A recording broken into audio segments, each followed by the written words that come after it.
بسم اللہ الرحمن الرحیم۔ السلام علیکم۔ قرآن پاک کو کتابی شکل کس صحابی نے دی؟ قرآن پاک اگر گر جائے تو اس کا کفارہ کیا ہوگا؟ قرآن مجید یا قرآن شریف، عربی القرآن الکریم، دین اسلام کی مقدس و مرکزی کتاب ہے جس کے متعلق اسلام کے پیروکاروں کا اعتماد ہے۔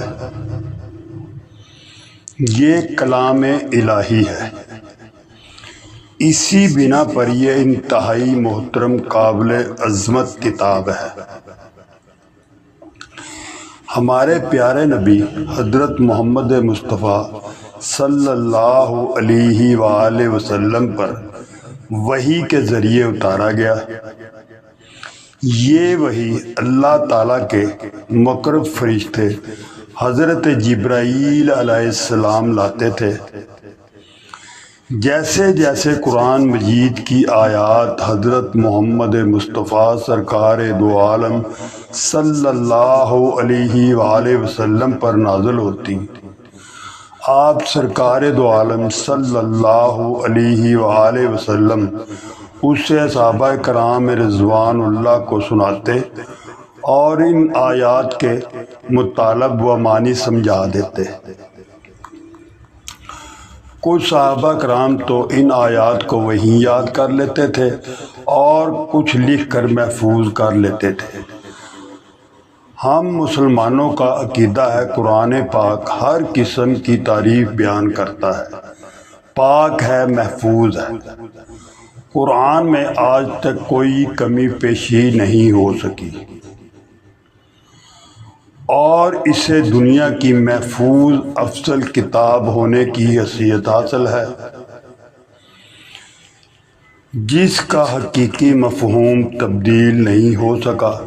تمام دنیا میں کروڑوں کی تعداد میں چھپنے کے باوجود اس کا متن ایک جیسا ہے۔ اس کی تلاوت عبادت ہے اور صفحہ ابراہیم، زبور، تورات اور انجیل کے بعد آسمانی کتابوں میں سب سے آخری اور افضل کتاب ہے۔ سابقہ آسمانی کتابوں کی تصدیق کرنے والی ہے۔ اب اس کے بعد کوئی آسمانی کتاب نازل نہیں ہوگی۔ قرآن کی فصاحت و بلاغت کے پیش نظر اس سے لغوی و مذہبی لحاظ سے تمام عربی کتابوں میں اعلیٰ ترین مقام حاصل ہے۔ نزول قرآن سے قبل عربی زبان کا ادب خاصا وسیع اور دامن الفاظ و تراکیب اور تشابیہات و استعمارات سے لبریز تھا، لیکن وہ متحد نہیں تھی۔ قرآن کو یہ امتیاز حاصل ہے کہ اس نے عربی زبان کو ایک بنیاد پر متحد کیا۔ حسن کلام، روانی، فصاحت و بلاغت اور ایجاز و بیان کے ایسے شہپارے پیش کیے جنہیں دیکھ کر فصاح عرب شدتر تھا۔ نیز قرآن نے عربی زبان کو مٹنے سے بھی بچایا، جیسا کہ بہت سی زبانیں وقت گزرنے کے ساتھ ناپید یا زوال پذیر ہو گئی، جبکہ عربی زبان گزرتے وقتوں کے ساتھ مزید مالا مال ہوتی رہی اور قدیم و جدید تمام تقاضوں سے خود کو آہم کر رکھا ہے۔ مسلمانوں کا اعتقاد ہے کہ قرآن کو اللہ نے جبرائیل فرشتے کے ذریعے پیغمبر محمد مصطفیٰ صلی اللہ علیہ وآلہ وسلم پر تقریباً 23 برس کے عرصہ میں اتارا۔ نزول قرآن کا یہ سلسلہ اسی وقت شروع ہوا تھا جب محمد پیغمبر 40 برس کے تھے، ان کی وفات تک جاری رہا۔ نیز مسلمان یہ عقیدہ رکھتے ہیں کہ وفات نبوی کے بعد صحابہ نے اسے مکمل اہتمام و حفاظت کے ساتھ منتقل کیا اور اس کی آیاتیں محکمانہ کا درجہ رکھتی ہیں۔ نیز قرآن تا قیامت قابل عمل اور ہر دور کے حالات کا حل پیش کرتا ہے۔ قرآن کا سب سے پہلا ترجمہ فارسی نے کیا۔ یہ سورۃ الفاتحہ کا فارسی میں ترجمہ تھا۔ قرآن کو دنیا کی ایسی واحد کتاب تھی حیثیت حاصل ہے جو لاکھوں کی تعداد میں لوگوں کو زبانی یاد ہے۔ یہ دنیا میں سب سے زیادہ پڑھی جانے والی کتاب ہے جسے مسلمان روز ہر نماز میں بھی پڑھتے ہیں اور انفرادی طور پر بھی تلاوت کرتے ہیں۔ وفات نبوی کے بعد عمر بن خطاب کی تجویز پر خلیفہ اول ابو بکر صدیق رضی اللہ تعالیٰ عنہ کے حکم سے اور زید بن ثابت انصاری کی سربراہی میں قرآن کو مصحف کی شکل میں یکجا کیا گیا۔ حضرت عمر فاروق کی وفات کے بعد یہ نسخہ ام المؤمنین حفصہ بنت عمر کے پاس محفوظ رہا۔ خلیفہ سوم عثمان بن عفان نے جب لہجوں کے اختلاف کی بنا پر قرات میں اختلاف دیکھا تو حفصہ سے قریش کے لہجے میں تحریر شدہ اس نسخہ کے نقل کی اجازت چاہی تاکہ اسے معیار بنایا جا سکے۔ اجازت ملنے کے بعد انہوں نے مصحف کی متعدد نقلیں تیار کر کے پورے عالم اسلام میں بھیجی اور تمام مسلمانوں کو حکم دیا کہ وہ اس مصحف کی پیروی کریں۔ اس نسخوں میں سے ایک نسخہ انہوں نے اپنے پاس بھی رکھا۔ تمام نسخے اب مصحف عثمانی کہلاتے ہیں۔ بیشتر محققین کا اس پر اتفاق ہے کہ یہ نسخے ابو بکر صدیق کے تیار کردہ نسخہ کی ہو بہو نقل تھے، ان میں کوئی کمی پیشی نہیں ہوئی۔ مسلمانوں کے مطابق پیغمبر اسلام کا یہ معجزہ ہے اور اس کی آیات تمام انسانوں کے لیے یہ چیلنج پیش کرتی ہیں کہ کوئی اس کے مثل نہیں بنا سکتا۔ نیز یہ قرآن پیغمبر کی ثبوت کی دلیل مصحف آدم سے شروع ہونے والے صفحہ ابراہیم، تورات، زبور اور انجیل تک آسمانی پیغام کا یہ سلسلہ قرآن پر ختم ہوا۔ قرآن کی تشریحات اسلامی اصطلاح میں تفسیر کہا جاتا ہے جو مختلف زبانوں میں جاتی رہی۔ قرآن تراجم دنیا بھر کی اہم زبانوں میں ہو چکے ہیں، جبکہ صرف اردو زبان میں تراجم قرآن کی تعداد 300 سے زائد بتائی جاتی ہے۔ قرآن میں لفظ قرآن تقریباً 70 دفعہ ہے، متعدد معنی میں استعمال ہوا ہے۔ یہ عربی زبان کے فعل قرأ کا مصدر ہے جس کے معنی ہیں اسے پڑھ یا اس نے تلاوت کی۔ محمد صلی اللہ علیہ وآلہ وسلم کے وقت تک یہ ایک عربی اصطلاح بن چکی تھی۔ لفظ قرآن کا ایک اہم مطلب تلاوت کرنا ہے، جیسا کہ اس نے ابتدائی قرآنی آیات میں بیان ہوا ہے۔ یقیناً اس کا جمع کرنا، اس کی تلاوت ہماری ذمہ داری ہے۔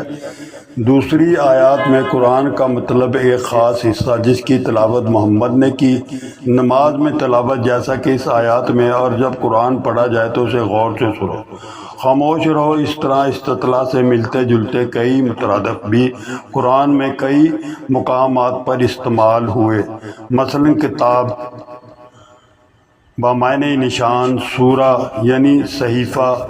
آخری دو مذکورہ اصطلاحات وحی کے مخصوص حضور کے مطلب میں بھی استعمال ہوئی۔ بیشتر اوقات میں جب یہ الفاظ آل کے ساتھ استعمال ہوتے ہیں تو ان کا مطلب وہی ہوتا ہے جو کہ وقفہ وقفہ سے نازل ہوئی۔ قرآن اپنے آپ کو الفرقان، حق اور باطل کے درمیان میں فرق کرنے والا، ام الکتاب، رہنمائی، حکمت، دانائی، ذکر یا دہانی، تنزیل، وحی یا اونچے مقام سے نیچے بھیجی جانے والی چیز بیان کرتا ہے۔ ایک اور اصطلاح الکتاب بھی ہے، اگرچہ یہ عربی زبان میں دوسرے صحائف مثلا تورات، زبور، انجیل کے لیے بھی استعمال ہوتی ہے۔ قرآن سے اس میں صفت قرآنی ہے۔ مصحف کی اصطلاح اکثر مخصوص قرآن مسودات کے لیے استعمال ہوتی ہے، مگر اس کے ساتھ ہی یہ اصطلاح قرآن میں گزشتہ کتابوں کے لیے بھی استعمال ہوئی ہے۔ اسلام اور مسلمانوں کے نزدیک قرآن کی اہمیت۔ مسلمانوں کا عقیدہ ہے کہ قرآن مجید آخری آسمانی کتاب ہے جو پیغمبر محمد مصطفیٰ صلی اللہ علیہ وآلہ وسلم پر نازل ہوئی اور اس کا پڑھنا سننا اس پر عمل کرنا باعث اطمینان قلب ہے۔ مسلمانوں کا اعتقاد ہے کہ قرآن ان کی تہذیب، تمدن، معاشرت کی بنیاد ہے اور تمام شعبۂ زندگی میں اس سے رہنمائی حاصل کرنا لازمی ہے۔ قرآن مجید اس امت کے لیے لافانی کتاب، اس کا دستور حیات، رہنما رہبر ہے۔ نیز قرآن دعوت اسلامی کی بلا زوال کتاب اور ہر دور میں اس کی رہنما ہے۔ قوم، معاشرہ، خاندان اور فرد ہر ایک کی زندگی میں اس کی خاص اہمیت ہے۔ قرآن تعمیر انسان اور اس کی شخصیت، ضمیر، عقل و فکر کی تعمیر سے بحث کرتا ہے اور ایسے قوانین واضح کرتا ہے جن کی مدد سے خاندان کے ڈھانچے کو محفوظ، امن و سکون سے اور محبت و عافیت کے ساتھ رکھا جا سکتا ہے۔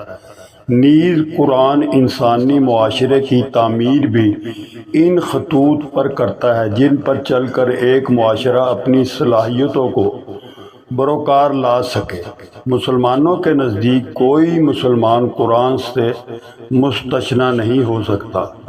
مسلمانوں کی زندگی کی ہر شے اس کتاب سے مربوط ہے۔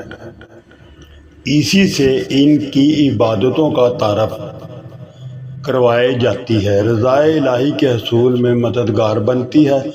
نیز اخلاق و معاملات میں جن امور کی رہنمائی درکار ہے سب اس میں موجود ہیں۔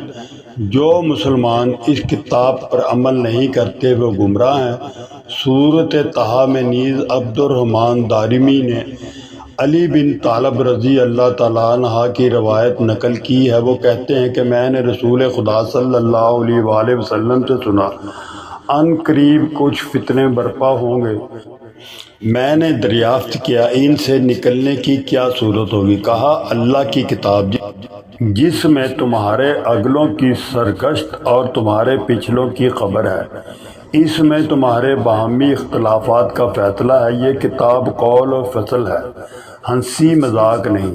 اس کتاب کو جس زور آور نے چھوڑا اللہ نے اس کی کمر توڑ دی، جس نے اسے چھوڑ کر کہیں اور سے ہدایت طلب کی اللہ نے اسے گمراہ کر دیا۔ یہ اللہ کی مضبوط رسی ہے۔ یہ وہ کتاب ہے جس سے خواہشوں میں کجی نہیں پیدا ہوتی، زبانیں مشتبہ نہیں ہوتی، علماء اس سے سیر نہیں ہوتے۔ یہ کتاب کثرت استعمال سے پرانی نہیں۔ قرآن وہ کتاب ہے جو سابقہ کتابوں کی تمام حق باتوں کا حکم کرتا ہے اور ان پر عمل کرنے پر ابھارتا ہے۔ اس کتاب میں گزشتہ قوموں، امتوں، انبیاء و رسولوں کی حکایات بھی بیان کی گئی ہیں۔ تاہم علاوہ ازیں مسلمان یہ بھی مانتے ہیں کہ قرآن کی بعض آیات اہمیت و فضیلت میں زیادہ ہیں۔ بعض آیتیں انہیں حسد اور شیطان کے وسوسوں سے محفوظ بھی رکھتی ہیں۔ اللہ تعالی ہمیں حضرت محمد مصطفیٰ صلی اللہ علیہ وآلہ وسلم کے نقشہ قدم پر چلنے کی توفیق عطا فرمائے۔ السلام علیکم ورحمۃ اللہ وبرکاتہ۔